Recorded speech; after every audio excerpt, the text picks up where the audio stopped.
செய்திகளை நாங்கள் கேட்டோம். நல்ல வாக்குத்தத்தங்களை 2 பிள்ளைகளும் ஆண்டுடைய நாமத்தை மேம்படுத்தி கொண்டு இருக்கிறார்கள். அவர்களுக்கும் தேவைகளை சொன்னீங்க. எங்கள் பிள்ளைகள் பாண்டி விஜய் பிள்ளைகள் கண்மணி பிள்ளைகள் 2 அவர்களையும் தேவன் வல்லமையாக பயன்படுத்தி வருகிறார். இந்த கூட்டத்திற்காக நேர்த்தியாய் வந்து கொண்டு இருக்கிறீங்க.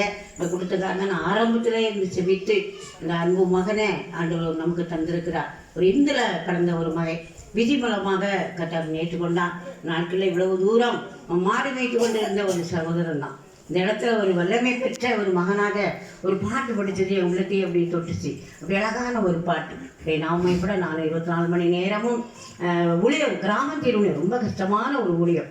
சில இடங்களுக்கு போகும்போது நிறைய பாரங்கள் இருக்கும், கஷ்டங்கள் இருக்கும். அதுக்கெல்லாம் நான் ஜெபிச்சுட்டு எந்த ஐயா சொன்ன மாதிரி பயமே இருக்காது எனக்கு. எவ்வளோ கட்டுகள் இருந்தாலும் போராட்டங்கள் இருந்தாலும் அந்த வீட்டை போய் நீ போன்னு சொன்னாருன்னா அந்த வீட்டுக்கு போய் ஜெபிச்சிட்டோம்னா எனக்கு ஒரு தைரியம் தான் கிடைக்கும், ஒரு பேலன் கிடைக்கும். சோர்ந்து வருவேன். அந்த வீட்டை போய் ஜெபிக்கும் போது எனக்கு ஒரு விடுதலை கிடைச்ச மாதிரி இருக்கும். எனக்கு கிடைக்கிற தெய்வம் அந்த குடும்பத்துக்கும் அந்த விடுதலை கொடுப்பார். நம்ம இப்படி நேரம் ஆகிட்டு எவ்வளவோ நேரம் இருந்தாலும் நான் அவர் செய்த நன்மைகள் நான் சொல்லி முடியாது. ஜெபம் பண்ணி முடிச்சு கொள்ளுகிறேன். இந்த வருஷத்தை முழுசும் நமக்கு ஆசீர்வாதமான ஒரு ஆண்டு. இந்த 2025 லேசான ஒரு நாள் இல்லை, இது ஆசீர்வதிக்கப்பட்ட ஒரு வருஷம். ஒவ்வொரு நாளும் நீங்கள் கருத்துல அவருக்குள்ள நீங்க இருக்கும்போது உங்களை ஒருவரும் தொட முடியாது. சத்துரு உங்களை பார்த்து பயந்து ஓடுவார், சத்துரு உங்களை பார்த்து நடுக்குவார். எந்த கட்டுகள் இருந்தாலும் நீங்கள் உடைப்பீர்கள். அப்படிப்பட்ட வருஷத்தை தேவன் நமக்கு ஆசீர்வாதமாய் தந்திருக்கிறார். ஆண்டவருடைய நாமம் இந்த இடத்துல மகிமைப்படட்டும்.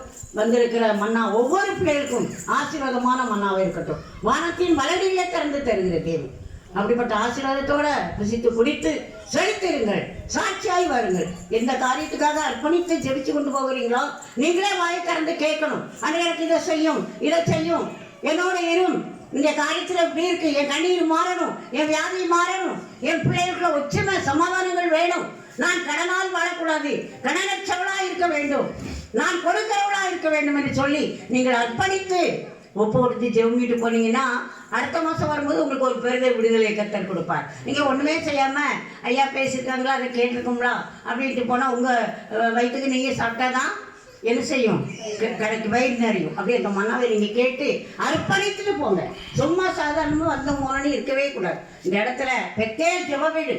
ஆனால் நிரம்பி ஒழித்தக்கதான ஆத்துமாக்களை கொள்ளை பொருளாய் கொடுக்க போறார். பாண்டி உலகத்தையே கலக்கிற ஒரு பெரிய பாஸ்டராக நிறுத்துவார். நான் பார்ப்பேன். ஆண்டவரை நாமம் மேம்படும். எல்லா பொறுப்போடும் பெரிய காரியங்களை செய்யும். ஆண்டவரே வந்திருக்கிற பிள்ளைகளை ஆசீர்வதிக்க முடியாது சொல்லிக்கிறப்பா. அருமையான ஐயாவும் வரையும் ஆசீர்வதிங்க. இன்னும் ஒவ்வொரு மாதமும் ஆவிக்குரிய பிள்ளை கொண்டு வந்து நல்ல உற்சாகமாக நடத்தி கொண்டு இருக்கிறோம். அந்த அன்புக்காக நாங்கள் சூத்திரம் பண்ணுகிறோம். ஆனால் தூரமான இடம் இந்த வழிபாதை மாவடியில் இடுப்பில் இருந்தால் இன்னும் நிறைய பேர் வருவாங்க. அங்கே வர முடியல பாட்டிம்மா, அங்கே வர முடியல பாட்டிம்மா அப்படி சொல்கிறாங்க. நானும் ஒரு வீடு தவறாமல் சொல்லிக்கொண்டே தான் இருக்கிறேன். ஒவ்வொரு மாதமும் எப்படியாவது வந்துடுங்க, எப்படியாவது வந்து நேற்று கூட நாங்கள் இடையங்குளத்தில் காலையில் 10 மணிலேருந்து 2 மணி வரை ஜெபம். அதுக்கப்புறம் 10 மணிலேருந்து 4 மணி வரை விடிய விடிய முழிப்பு ஜெபம் தான். இங்கே நல்லா பாஸ்டர்களாக வருவாங்க. எப்படியாவது ஜெபனியமாக வந்துடணும், எவ்வளோ பலவீனம் இருந்தாலும் நீங்கள் வந்துடணும் எதிர்பார்ப்பாங்க. அங்கேயும் போய் ஜெபம்னுட்டு எனக்கு ரொம்ப தூக்கம்தான். அதனால் அதுக்கு மத்தியிலே கத்தரி என்னை இவ்வளோ சுகமாக பலனாக அவங்க மத்தியில் கொண்டு வந்திருக்கிறாருன்னா அவர் தந்த பலன் தான், அவர் தந்த ஆரோக்கியம். என் தேவன் இன்னும் தருவார் என்று விசுவாசிக்கிறேன். இந்த இடத்துல ஒரு சாட்சியா சொல்ல எல்லா வாய்ப்புகளும் இல்லை. ஆனாலும் நம்ம ஆண்டவருக்குள்ள உண்மை உள்ளவர்களாய் காணப்படணும். நம்ம பொய் பரட்டு உருட்டு ஏமாற்றம் தரமாற்றம் இருக்கக்கூடாது.